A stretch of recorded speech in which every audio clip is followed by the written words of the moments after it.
کی ثنا کر رہے ہیں رحمتوں کے فرشتے ہماری، رحمتوں کے فرشتے ہماری، مغفرت کی دعا کر رہے ہیں رحمتوں کے فرشتے ہماری، مغفرت کی دعا کر رہے ہیں۔ بہت خاموشی کے ساتھ آپ ذرا بیٹھے ہیں، ذرا ہاتھوں کو اٹھا کے دے یا رسول اللہ۔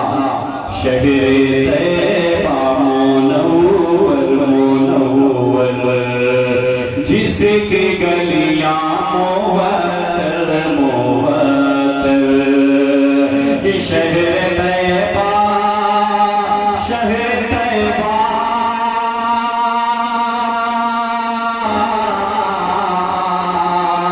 شہر طیبہ منور منور، جس کی گلیاں موتر موتر، جس کی گلیاں موتر موتر، بھیگی پلکوں سے ہم دیکھنے کی، بھیگی پلکوں سے ہم دیکھنے کی، ہر گھڑی التجا کر رہے ہیں، بھیگی پلکوں سے ہم دیکھنے کی، ہر گھڑی التجا کر رہے ہیں۔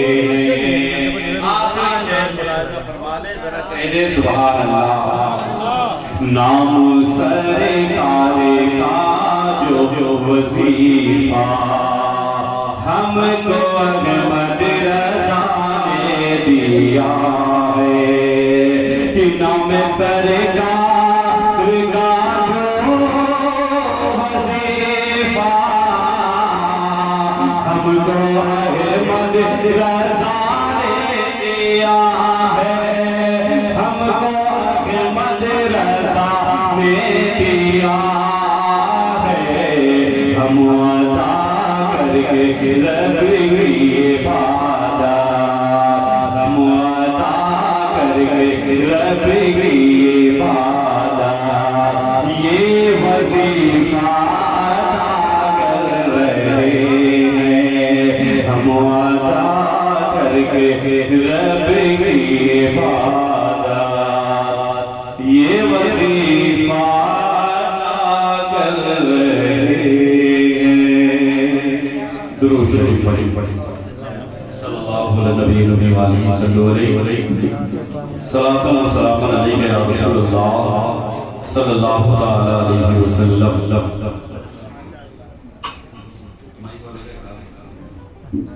مائک بھائی ہلکا سا یہ کم ہو جاؤ، ہلکا سا ہائلو ہائلو، ٹھیک ٹھیک ٹھیک ٹھیک۔ حضرات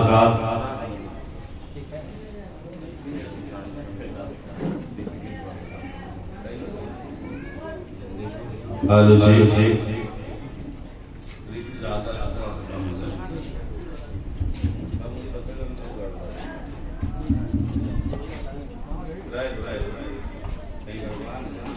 ہائلو جی، ہائلو۔ مائک والے بھائی جہاں کے بھی ہوں تشریف لے آئے۔ درود شریف پڑھ لیں۔ اللہم صلی علی سیدنا مولانا محمد بارک وسلم، صلو علیہ صلاۃ و سلام علیک یا رسول اللہ صلی اللہ تعالی علیہ وسلم۔ حضرات، اسلامی سال کا یہ آخری مہینہ ہے جسے ہم اور آپ ذی الحجہ شریف کا مہینہ کہتے ہیں۔ یہ مہینہ، یہ سال کا آخری مہینہ شروع ہو چکا ہے اور کچھ دنوں میں ختم بھی ہو جائے گا۔ یعنی اسلامی سال کا مہینہ بھی ختم ہوتا ہے تو قربانی پر، اور اسلامی سال کا مہینہ شروع بھی ہوتا ہے تو قربانی پر۔ ایک قربانی مینا کے وادی میں دی گئی تھی اور کئی قربانیاں کربلا کے میدان میں دیا گیا تھا۔ نہ ہم مینا والی قربانی بھول سکتے ہیں، نہ کربلا والی قربانی بھول سکتے ہیں۔ اسلامی سال کا مہینہ بھی قربانی سے شروع ہو اور ختم بھی قربانی پر ہو تو اس کا مطلب یہ ہے کہ اسلام قربانی چاہتا ہے، اور بہت قربانیوں کے بعد یہ اسلام ہم تک پہنچا۔ آئے آپ ایک مختصر سی جھلک ہم دکھائیں گے کہ اللہ کے نبی حضرت ابراہیم خلیل اللہ نے دین کے لیے کتنی قربانی پیش کی ہے۔ ہم نے تو دین کے لیے کوئی قربانی نہیں دی، ہم نے تو صرف ایک 10,000 کا بکرا لا کر کے ذبح کر دیا۔ ہم نے یہ سمجھ لیا کہ ہم نے اسلام کا حق ادا کر دیا۔ لیکن چلے آپ دیکھیں اس دنیا میں اللہ رب العزت جسے چاہتا ہے اپنے ملک کی بادشاہی عطا کرتا ہے، اور وہ خوش نصیب ہے جس کو اللہ تعالیٰ اپنے ملک کی بادشاہی عطا کی اور وہ تاج شاہی پہن کر اللہ رب العزت کی بارگاہ میں اپنے اس سر نیاز کو جھکا دیا اور سبحان ربی العالیٰ کی صدائیں بدل کی، رب کی بڑائی بیان کی۔ یقیناً وہ خوش نصیب انسان تھا، لیکن سب سے بدبخت انسان وہ ہے جس کو اللہ اپنے ملک کی بادشاہی عطا فرمائے اور پھر وہ تاج شاہی پہن کر اپنے مالک، اپنے خالق و مالک کی بارگاہ میں سجدہ کرنے کے بجائے غرور و تکبر کرے اور خود خدا بن بیٹھے۔ وہ تمام بدبخت انسانوں میں سب سے بڑا بدبخت انسان، انہی بدبخت انسانوں میں سے ایک بدبخت کا نام نمرود لعین بھی ہے، جس کو اللہ تعالیٰ نے شرق سے لے کر غرب تک اپنے ملک کی بادشاہی عطا فرمائی، اور پھر وہ اپنی پیشانی کو اللہ کی بارگاہ میں جھکانے کے بجائے غرور و تکبر کیا اور خود خدا بن بیٹھا۔ اپنی رعایا سے کہا کہ میں خدا ہوں، مجھ کو سجدہ کرو۔ اس کا ظلم اتنا بڑھ گیا کہ خدائی کا دعویٰ کر دیا، یہاں تک کہ بادشاہ کے کہنے کے مطابق اس کی رعایا اس کو اپنا خدا تصور کرنے لگی اور اس کو سجدے بھی کرنے لگے۔ معلوم ہے جب ظالم کو ڈھیل دے دیا جاتا ہے نا تو اور مغرور ہو جاتا ہے، لیکن اسے پتا نہیں تھا کہ جب اللہ پکڑنے پہ آتا ہے تو پھر کسی کو نہیں چھوڑتا۔ پھر کیا تھا؟ ایک دن وہی نمرود بادشاہ تخت پہ بیٹھا تھا، اور جب وہ بیٹھتا تو اگل بغل نجومیوں کو، کاہنوں کو بیٹھائے رکھتا۔ ایک دن نمرود بیٹھا تھا، نگاہوں کو جھکائے تھا، اس کا چہرہ غمگین تھا، متفکر تھا۔ نجومیوں نے کہا کہ بادشاہ سلامت، کیا وجہ ہے آپ بہت پریشان نظر آ رہے ہیں؟ اس نے کہا کہ میں نے ایک خواب دیکھا ہے، وہ خواب دیکھ کر میں بہت پریشان ہوں۔ نجومیوں نے کہا کہ بادشاہ سلامت آپ نے کیا خواب دیکھ لیا؟ اس نے کہا کہ میں نے آسمان میں ایک چمکتا ہوا ستارہ دیکھا ہے، اس ستارے کی روشنی اتنی زیادہ تھی کہ چاند کی روشنی پھیکی پڑ گئی اسے آگے، بس یہی خواب دیکھ کر میں پریشان ہوں۔ تو نجومیوں نے یہ خواب کی تعبیر بتائی، کہا بادشاہ اس خواب کی تعبیر یہ ہے کہ اس سال تیرے اس شہر میں ایک ایسا بچہ پیدا ہوگا جو اہل زمین کے دین کو بدل دے گا، اور اس کے ہاتھوں سے تیری تباہی ہوگی، تیری سلطنت کو زوال آئے گا۔ جب بادشاہ اتنا سنا تو اور زیادہ غمگین ہو گیا۔ اب اس نے یہ شیطانی دماغ چلایا، سوچنے لگا اگر وہ بچہ پیدا ہوگا اس سال میرے شہر میں تو میری سلطنت برباد ہو جائے گی۔ تو اس نے کہا کہ اعلان کروا دو کہ اس سال اس شہر میں جتنے بچے پیدا ہوں سب کو قتل کر دیا جائے، اور پھر اعلان کروا دیا کہ آئندہ کے لیے ہر آدمی اپنی بیوی سے جدا ہو جائے، اور جتنے بچے پیدا ہو سب کو قتل کر دیا جائے۔ یہ اعلان کوئی معمولی اعلان نہیں تھا، شاہی حکم تھا، شاہی فرمان تھا۔ جتنے بچے پیدا ہوتے ماں کی گود سے چھین کر کے ذبح کر دیا جاتا، ماں باپ کی نظروں کے سامنے بچے کے گلے پہ چھری چلا دی جاتی، سارے بچے ذبح ہونے لگے۔ اس نمرود کا خیال یہ تھا کہ اس طرح وہ بچہ اگر اس دنیا میں آئے گا تو آتے ہی قتل کر دیا جائے گا اور پھر میری حکومت بچ جائے گی، میری سلطنت کو زوال نہیں آئے گا۔ اس نے اپنا یہ شیطانی دماغ چلایا، لیکن نمرود کو معلوم نہیں تھا اللہ جسے بچانے پہ آئے اسے کوئی مار نہیں سکتا، اور جسے مارنا چاہے اسے کوئی بچا نہیں۔ یہ اس کا خیال تھا۔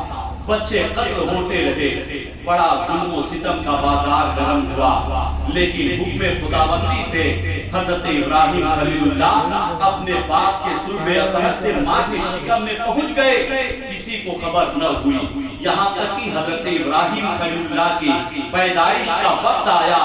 آپ کی والدہ ایک پہاڑ کی کوہ میں گئی، وہیں پہ حضرت ابراہیم علیہ السلام کی پیدائش ہوئی۔ اللہ اکبر، بیٹا پیدا ہوتا ہے تو ماں دل و جان سے فدا ہو جاتی ہے۔ حضرت ابراہیم خلیل اللہ کی والدہ دیکھتی ہے تو دل و جان سے فدا ہو جاتی ہے۔ ارے ماں تو ماں ہوتی ہے، بیٹا چاہے جیسا بھی ہو ماں بڑی محبت کرتی ہے، ماں بڑی محبت کرتی ہے۔ بیٹا چاہے کالا کلوٹا ہو ماں کے لیے وہ چاند کا ٹکڑا ہوتا ہے۔ تو جس کی پیشانی میں نور محمدی چمک رہا تھا اس کے ہوئے حضرت ابراہیم خلیل اللہ کی والدہ دیکھتی ہے، دل و جان سے فدا ہو جاتی ہے، لیکن اچانک کچھ سوچ کر رونے لگتی ہے کہ کہیں ایسا نہ ہو کہ بادشاہ کو خبر ہو جائے اور کوئی بادشاہ کا ظالم بھیجا ہوا آئے اور میرے بیٹے کو میری نظروں کے سامنے ذبح کر دیا جائے۔ حضرت ابراہیم خلیل اللہ کی والدہ روتی ہیں، لیکن اس کے باوجود دل پہ صبر کا پتھر رکھ کر کے دودھ پلا کر کے حضرت ابراہیم خلیل اللہ کو اسی پہاڑ کی کوہ میں لٹا کر کے واپس چلی آئی، اللہ کے سہارے چھوڑ کر کے۔ اللہ اکبر، کچھ دن گزرا، دل میں خیال آیا نہ جانے میرے بیٹے کا کیا حال ہوگا، کہیں بھیڑیا کھا نہ گیا ہو، طرح طرح کے خیالات ذہن میں آ رہے تھے۔ حضرت ابراہیم خلیل اللہ کی والدہ کچھ دن کے بعد اس پہاڑ کے کوہ میں پہنچتی ہیں، کیا دیکھتی ہیں کہ ان کا بیٹا بالکل صحیح سلامت ہے، اپنا انگوٹھا چوس رہا ہے اور انگوٹھا سے دودھ نکل رہا ہے۔ اللہ اکبر، اس طرح حضرت ابراہیم خلیل اللہ کی اسی غار میں پرورش ہوئی۔ جب بڑے ہو گئے اور اپنے گھر آئے، ابراہیم علیہ السلام جب گھر آئے تو کیا دیکھا کہ پوری قوم نمرود گمراہ ہو چکی ہے، ایک خدا کے آگے 360 معبودان باطل کی عبادت کی جا رہی ہے۔ وہ ظالم چمکتے ہوئے ستاروں کو دیکھتے تو کہتے اے ستارہ تو میرا خدا ہے، وہ چمکتے ہوئے چاند کو دیکھتے تو کہتے اے چاند تو میرا خدا ہے، وہ سورج کو دیکھتے تو کہتے اے سورج تو میرا خدا ہے، وہ پہاڑ کو دیکھتے تو کہتے اے پہاڑ تو میرا خدا ہے۔ یعنی ایک خدا کو چھوڑ کر کے 360 معبودان باطل کی عبادت کی جا رہی تھی۔ غضب کی بات یہ تھی کہ حضرت ابراہیم خلیل اللہ کا جو چچا تھا آزر، یہ صرف بت پرست ہی نہیں تھا بلکہ یہ بت گر بھی تھا اور بت فروش بھی تھا، اپنے ہاتھوں سے بتوں کو بناتا بھی تھا اور مارکیٹ میں لے جا کر کے بیچتا بھی تھا۔ حضرت ابراہیم خلیل اللہ نے سب سے پہلے اپنے گھر سے تبلیغ شروع کی اور کہا چچا کیا تم اس چمکتے ہوئے ستارے کو خدا مانتے ہو؟ جب رات میں ستارہ چمکتا تو حضرت ابراہیم کہتے چچا یہ بتاؤ کیا یہ ستارہ تمہارا خدا ہے؟ تو کہتا آزر ہاں یہ میرا خدا ہے۔ جب ستارے ڈوب جاتے چاند نکلتا تو حضرت ابراہیم کہتے چچا جو ڈوب جائے وہ خدا نہیں ہو سکتا۔ پھر چاند جب نکلتا تو کہتے چچا کیا بتاؤ یہ بتاؤ کیا تم چاند کو خدا مانتے ہو؟ وہ کہتا ہاں یہ میرا خدا ہے۔ جب چاند ڈوب جاتا حضرت ابراہیم کہتے جو ڈوب جاتا میں اس سے محبت نہیں کرتا، جو ڈوب جائے وہ خدا نہیں ہو سکتا۔ پھر جب صبح سورج نکلتا حضرت ابراہیم کہتے چچا کیا تم سورج کو خدا مانتے ہو؟ وہ کہتا ہاں یہ میرا بلند و بالا خدا ہے۔ جب شام کو سورج ڈوب جاتا حضرت ابراہیم کہتے چچا جو ڈوب جائے وہ خدا نہیں ہو سکتا۔ خدا تو وہ ہے جس نے چاند و سورج کو پیدا کیا، خدا تو وہ ہے جس نے زمین و آسمان کو پیدا کیا۔ حضرت ابراہیم علیہ السلام گھر سے تبلیغ کا سلسلہ شروع کیا لیکن آزر ماننے کے لیے تیار نہیں۔ ایک دن کیا ہوا حضرت ابراہیم کا چچا کو آزر بدھ کو ٹوکری میں لیا اور بازار گیا بیچنے کے لیے.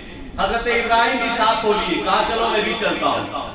ساتھ میں گئے تو حضرت ابراہیم علیہ السلام ایک بت لیے اور ذرا تھوڑا سا دور نکل کر کے لوگوں کو اکٹھا کیا. کہا لوگوں اکٹھا ہو جاؤ. سارے لوگ بازار میں اکٹھا ہو گئے تو آپ نے کہا کہ یہ اس خدا کو کون خریدے گا جو صرف نقصان ہی نقصان دے گا, کوئی فائدہ نہیں دے گا, نہ تمہاری حفاظت کرے گا. ابراہیم خلیل اللہ نے جب اتنا اعلان کیا نا تو کوئی بت لینے کے لیے آگے نہیں بڑھا. اس دن کوئی بت نہیں بکا.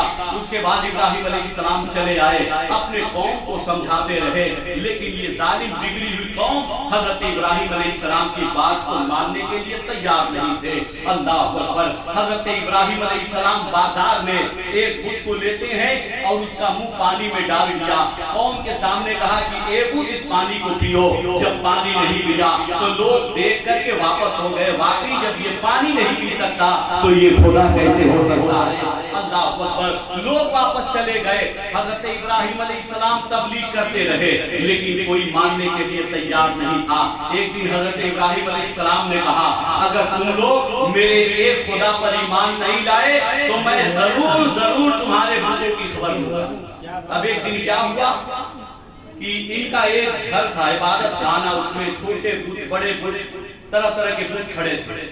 وہاں پہ جا کر کے یہ لوگ اپنے خداؤں کی عبادت کرتے. ایک دن سالانہ میلہ تھا, سارے قوم کے لوگ میلہ دیکھنے کے لیے چلے گئے. ابراہیم علیہ السلام ہاتھ میں کلہاڑی لیے اور بت خانے پہنچ گئے. بت خانے پہنچے تو دیکھا طرح طرح کے پھل فروٹ رکھے ہوئے تھے. ابراہیم علیہ السلام نے بتوں سے کہا اے بتوں تمہارے سامنے یہ طرح طرح کے پھل فروٹ رکھے ہیں, تم انہیں کھاتے کیوں نہیں؟ جب کوئی جواب نہ ملا تو آپ نے کلہاڑی لیا اور بتوں کو مارنا شروع کیا. اتنا مارا کسی کا ہاتھ گائے, کسی کا ٹانگ گائے, کسی کا سر گائے, کسی کا کان توڑ دیا اور جو سب سے بڑا بت تھا اس کی گردن میں کلہاڑی لٹکا دیا. لٹکا کر کے واپس چلے آئے. اب جب یہ سارے پجاری میلے سے واپس آئے, بت خانہ پہنچے تو کیا دیکھا ان کے خداؤں کا برا حال ہے. ایسا لگتا ہے کہ ایکسیڈنٹ ہو گیا ہے. کسی کا ہاتھ گائے, کسی کا پاؤں گائے, کسی کا سر گائے, اور جو بڑا بت ہے وہ سلامت تھا. اب آپس میں وہ سارے گرو گھنٹال بات کرنے لگے کہ ہمارے خداؤں کا یہ برا حال کس نے کیا, کس نے کیا, جبکہ اس میں ان کے لیے درس عبرت تھا کہ جب خدا خود اپنی حفاظت نہیں کر سکتا تو تمہاری کیا حفاظت کر سکتا ہے. سارے کا کان پاؤں ادھر ادھر تھا.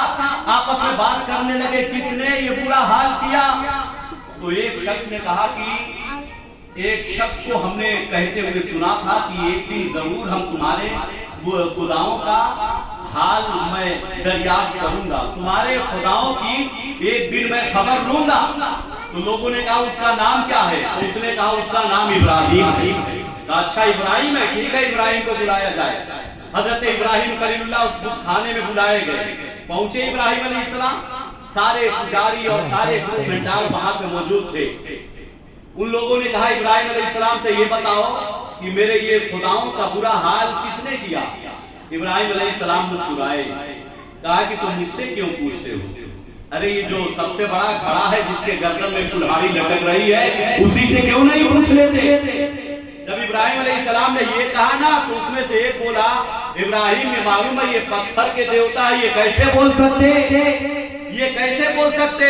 حضرت ابراہیم علیہ السلام نے کہا لعنت ہے تم پر, جب تمہیں پتا ہے یہ بول نہیں سکتے, اپنی حفاظت نہیں کر سکتے تو پھر یہ خدا کیسے ہو سکتے ہیں. خدا تو وہ ہے جس نے ساری کائنات, لیکن وہ ایک ماننے کے لیے تیار نہیں تھے. وہ لاجواب ہو گئے, کوئی ان کے پاس جواب نہیں تھا. ہونا تو یہ چاہیے تھا کہ سب کے سب حضرت ابراہیم علیہ السلام پر ایمان لائے, لیکن کوئی ایمان نہیں لایا. ابراہیم علیہ السلام گھر چلے گئے. اچھا یہ بات جب نمرود لعین تک پہنچی تو نمرود نے کہا اچھا, نمرود کی بارگاہ میں شکایت کیا گیا کہ ابراہیم خلیل اللہ ہمارے بتوں کو خدا نہیں مانتے اور اے نمرود تمہیں بھی خدا نہیں مانتے. تو اس نے ابراہیم علیہ السلام کو بلایا اپنے دربار میں. ابراہیم علیہ السلام آئے, مناظرہ شروع ہوا. ابراہیم علیہ السلام سے نمرود نے کہا کہ ہم نے سنا ہے کہ تم ہمیں خدا نہیں مانتے, ابراہیم علیہ السلام نے کہا اے نمرود تو کیسی بات کر رہا ہے، تو بھی انسان ہے ہم بھی انسان ہے، تو خدا کیسے ہو سکتا ہے؟ خدا تو ہے جو زندگی اور موت دیتا ہے۔ ابراہیم علیہ السلام نے کیا کہا؟ خدا وہ ہے جو زندگی اور موت دیتا ہے۔ تو نمرود کہنے لگا ابراہیم بس اتنی سی بات کے لیے ہماری آپ مخالفت کرتے ہیں؟ یہ تو کوئی اہم کام نہیں ہے، ایسا تو میں بھی کر سکتا ہوں۔ وہ موت و حیات کا فلسفہ نہیں سمجھا۔ ابراہیم علیہ السلام نے کہا کر کے دکھا، تو کیسے موت اور زندگی دے گا؟ اس نے فوراً قید خانے سے 2 قیدی بلوائے جس کے بارے میں فیصلہ ہو چکا تھا کہ اس کو رہا کر دیا جائے گا، اور ایک کے بارے میں فیصلہ ہو چکا تھا کہ کل اس کو سزا دے دی جائے گی، پھانسی پہ لٹکا دیا جائے گا۔ جس کو رہائی کا فیصلہ ہو چکا تھا نمرود نے اسے قتل کرا دیا، اور جس کو قتل کرانے کا فیصلہ تھا اس کو رہا کر دیا۔ لنترانی ہانکنے لگا، کہا ابراہیم دیکھ لو میں بھی موت اور زندگی دیتا ہوں۔ حضرت ابراہیم سمجھ گئے یہ گھامڑ ہے، گھامڑ، یہ موت و حیات کا فلسفہ نہیں سمجھتا۔ فوراً ابراہیم علیہ السلام نے فرمایا قال ابراہیم فإن اللہ یأتی بالشمس من المشرق فأتی بہا من المغرب، میرا خدا وہ ہے جو سورج کو پورب سے نکالتا ہے اور پچھم میں ڈبوتا ہے۔ اے نمرود اگر تو خدا ہے تو سورج کو پچھم سے نکال دے۔ قرآن کہتا ہے فَبُهِتَ الَّذِي كَفَرَ، تو کافر کے ہوش ہو گئے۔ نمرود گھبرا کر لاجواب ہو گیا، لاجواب ہو گیا، کوئی جواب اس کے پاس نہیں تھا۔ جب لاجواب ہو گیا تو پھر کیا ہوا؟ وہیں پہ خاموش ہو گیا، کوئی جواب نہیں، اس کے پاس کوئی جواب نہیں تھا۔ اور کوئی ایسا کر بھی نہیں سکتا ہے کہ سورج کو پچھم سے نکال دے۔ اس کے بعد حضرت ابراہیم علیہ السلام کو بھی جانی تھی۔ اب ساری قوم متفقہ طور پہ یہ فیصلہ کیا کہ ابراہیم علیہ السلام کو معاذ اللہ جلا دیا جائے۔ جب یہ نہیں رہیں گے تو پھر معاملہ بھی ختم ہو جائے گا۔ مختصر یہ کہ ایک 30 گز کا لمبا دیوار جوڑا گیا اور 20 گز چوڑا وہ دیوار آتش کدہ تیار کی گئی، اس میں لکڑیاں بھری گئی، یہاں تک کہ وہ عورتیں جو بت پرست تھی وہ دن بھر چرخا چلاتی اور جو پیسہ ملتا شام کو اسی پیسے سے لکڑی خرید کر کے اس آتش کدہ میں لے جا کر کے ڈالتی اور اس کو قائل خیر سمجھا کر، یہاں تک کہ بیمار منتیں مانگتے تھے کہ ہم شفا پا جائیں گے تو اس میں ابراہیم علیہ السلام کو جلانے کے لیے ہم لکڑی خرید کر کے اس میں ڈالیں۔ لکڑیاں بھرتے رہے جہاں تک کہ لکڑیاں تیار ہو گئی، بھر گئی، تو ان لوگوں نے اس میں آگ لگایا، آگ لگائی، جب بالکل شعلے تیار ہو گئے، یہاں تک کہ اس کے شعلے اتنے بھڑکنے لگے اوپر سے کوئی پرندہ گزرتا تو بھی جل کر کے گر جاتا تھا۔ اللہ اکبر! ابراہیم علیہ السلام کو قید خانے میں ہاتھ اور پاؤں باندھ کر کے قید خانے میں نمرود نے قید کر دیا تھا۔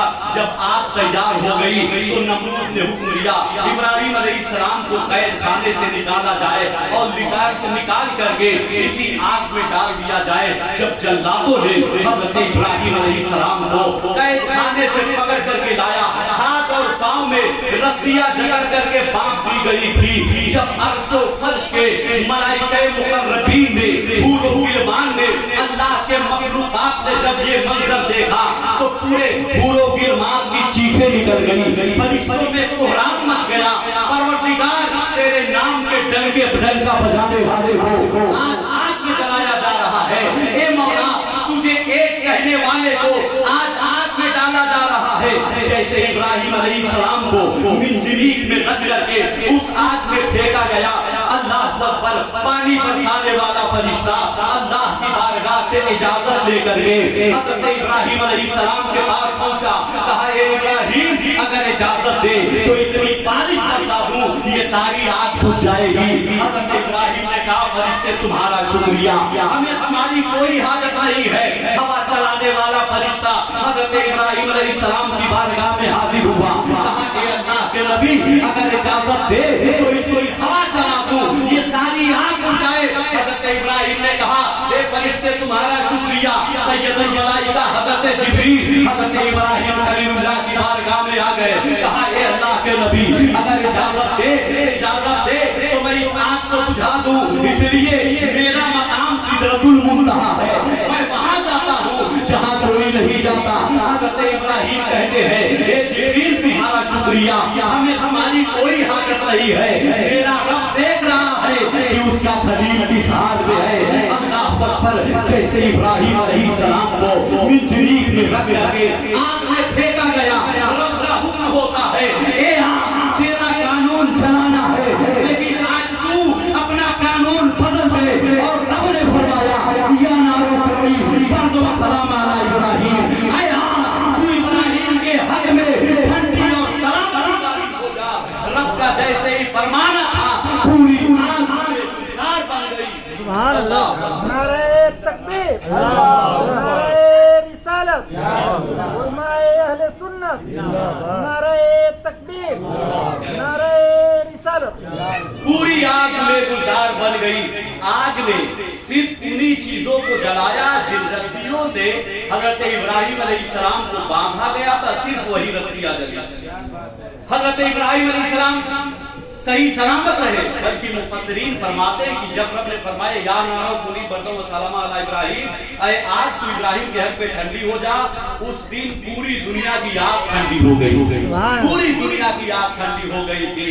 اگر رب یہ نہیں فرماتا اللہ ابراہیم ابراہیم کے حق میں ٹھنڈی ہو جا, تو مفسرین فرماتے ہیں اگر اللہ ابراہیم کے حق میں نہیں فرماتا تو ہمیشہ کے لیے آگ ٹھنڈی ہو جاتی اور کوئی آگ سے فائدہ نہیں اٹھا پاتا.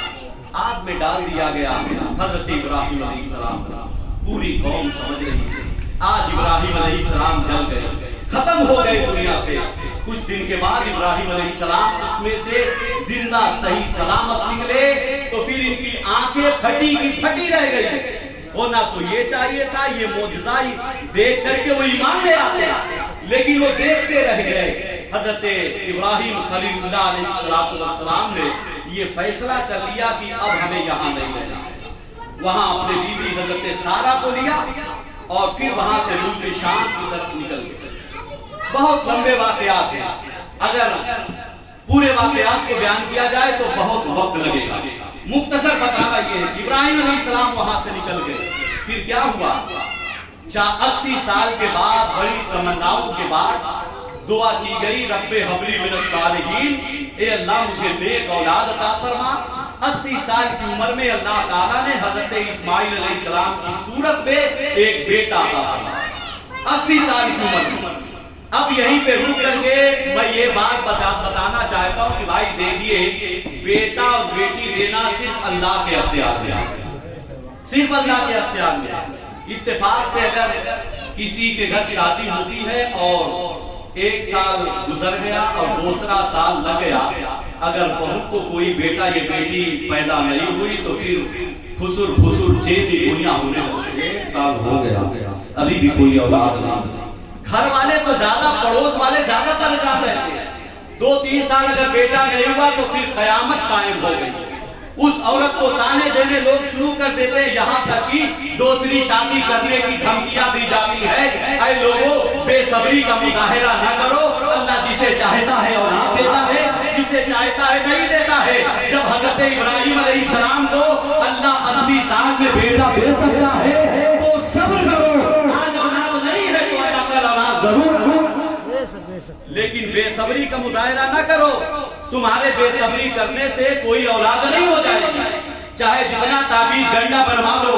اللہ جب قسمت میں لکھا ہوگا اولاد تبھی ہوگی. تو اے لوگوں, کسی عورت کو تانا نہ دیا جائے اگر اولاد نہیں ہو رہی ہے. بس صبر کرے, اللہ کے بھروسے چھوڑ دے اور دعا کرے, اے اللہ جس طرح تو نے حضرت ابراہیم علیہ السلام کو بیٹا دیا تھا, مولا انہی کے صدقے میں ہمیں بھی اولاد عطا فرما. تو انشاءاللہ تمہارے صبر کی وجہ سے اللہ ضرور اولاد عطا فرمائے. لیکن یہاں بے صبری کا مظاہرہ ہونے لگتا ہے. اے لوگوں, آپ نے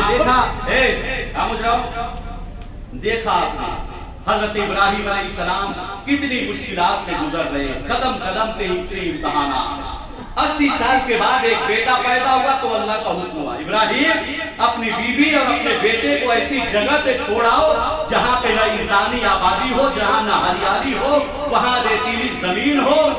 پھر کیا تھا, اللہ کا حکم ہوا. ابراہیم علیہ السلام اپنے بیٹے اسماعیل اپنی بیوی سارہ کو لیے اور وادی غیر زرع میں چھوڑ آئے جہاں پہ نہ انسانی آبادی تھی, نہ چرند نہ پرند. پھر کیا ہوا, ایک امتحان اس کے بعد پھر آیا. اللہ کا حکم ہوا حضرت ابراہیم خلیل اللہ نے خواب دیکھا کہ میں اپنے بیٹے اسماعیل کو ذبح کروں.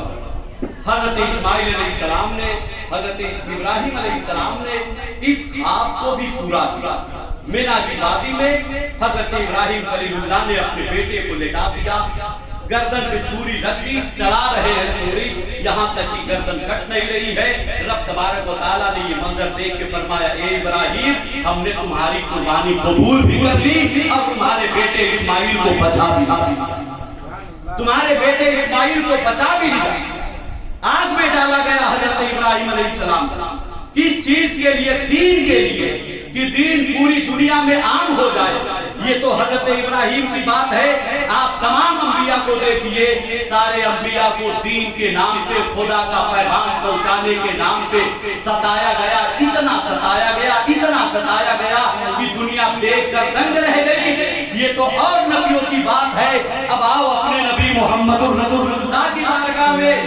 میرے آقا فرماتے ہیں کہ جتنا دین کے لیے, اسلام کے لیے جتنا مجھے ستایا گیا ہے اتنا کسی نبی کو نہیں ستایا. جتنا پیغمبر کو ستایا گیا اتنا کسی نبی کو نہیں ستایا گیا. میرے نبی ماں کے شکم میں تھے, آپ کے والد کا انتقال ہوا. 6 سال کے ہوئے آپ کی والدہ کا انتقال ہوا. 6 سال کی عمر میں ماں باپ چھوڑ کر کے چلے گئے. 8 سال کے ہوئے دادا کا انتقال ہوا. 8 سال کی عمر میں دادا بھی چھوڑ کے چلے گئے. 40 سال تک میرے آقا مکے میں خاموش رہے. 40 سال کے بعد اپنی نبوت و رسالت کا اعلان کیا. کہا اے لوگوں میں اللہ کا نبی بن کر دنیا میں آیا ہوں, ایک خدا کی عبادت اور جس نے ساری کائنات کو پیدا کیا. پھر کیا تھا؟ پورا عرب حضور کا دشمن بن گیا. اب حضور کے راستے میں کانٹے بچھائے گئے. حضور کو مجنون کہا گیا, حضور کو جادوگر کہا گیا, حضور کا سوشل بائیکاٹ کیا گیا.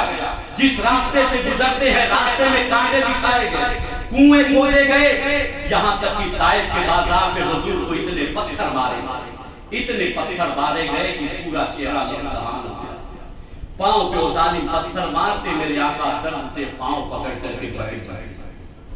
آپ نے کتنا پتھر کھایا ہے دین کے لیے, آپ نے کتنی برداشت کی ہے دین کے لیے تکلیف. حضور کو اتنے پتھر مارے گئے, پیغمبر بیٹھ گئے. آخرکار پھر حضور وہاں سے اٹھ کر کے آئے. حضور نماز پڑھ رہے, سجدے میں جا رہے, اونٹ کی اوجھڑی لا کر کے ڈال دیا. حضور کو طرح طرح سے ستایا جا رہا. دندان مبارک شہید ہوا, لہو لہان کیا گیا, جادوگر اور مجنون کہا گیا, سوشل بائیکاٹ کیا گیا.